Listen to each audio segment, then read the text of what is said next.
Here with me now is Arizona Attorney General Mark Brnovich. Hey, man. Jimmy F., what's up? Now, you're up, man. It's great to see you, my man. I always tell people I consider you the Joe Walsh of attorney generals, because Joe Walsh, a lot of people consider to be the guy who made the Eagles rock. And you have, to your credit, made attorney generals rock on a national level. But let me ask you this. As the front Life's been good so far. There it is, a good Eagles tag. So as the front man of a band that probably played a lot of bars on its way up, has Joe Biden, when it comes to the border, technically turned our country into that college bar that doesn't check IDs? Everybody knows they can get in, so they're just flocking here. Yes, and with the equivalent of the broken urinal and puke all over the bathroom floor. I mean, look, you know, Jimmy, I'm a first-generation American. People want to come to this country because the rule of law means something. We're not founded on a common religion or a common ethnic identity. It's all about our rights come from our Creator, and everyone is treated equally under the law. And what Joe Biden is doing is he is shredding the Constitution. He is dramatically, allowing millions of people to legally enter the country. And we're seeing the price of fentanyl fall dramatically because so many drugs are pouring across our southern border. Well, now you mentioned fentanyl, and I wanted to bring this up because there's this conflation amongst Democrats that somehow securing our border is an act of racism. But is it not true that the fentanyl pouring into this country is harming people of every race? Absolutely. I mean, last year we lost almost twice as many people that were killed during the Vietnam War just in 1 year as a result of these drug overdoses and all the drugs flowing into our country. And obviously drugs, it's poison, and it knows no color, it knows no ethnic boundaries, it knows no neighborhood. In fact, one of my friends, a cardiologist in Scottsdale, was just telling me, one of the top cardiologists in the country, that last weekend he saw 30 patients.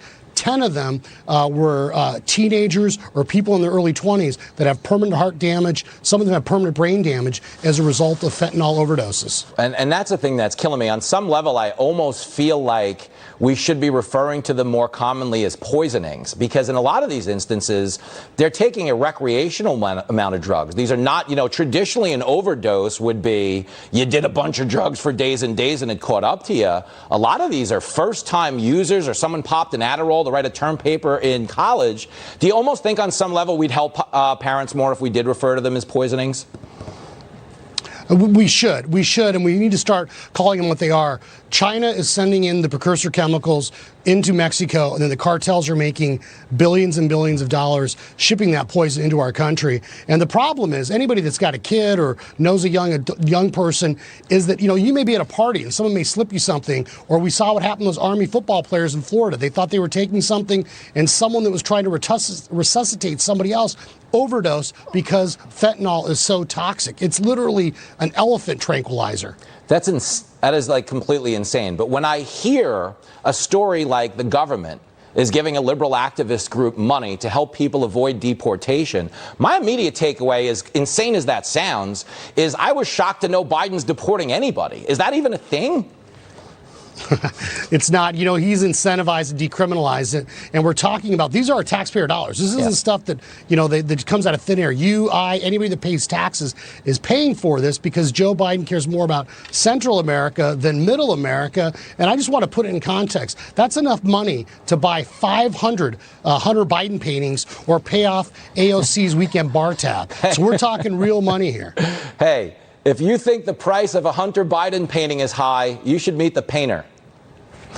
Let me throw this one. Hey, good night. Let me throw one more at you then. Joe Biden did run on unity. Is this the moment he should just appoint Donald Trump the border czar, bring the country together, and maybe solve the problem?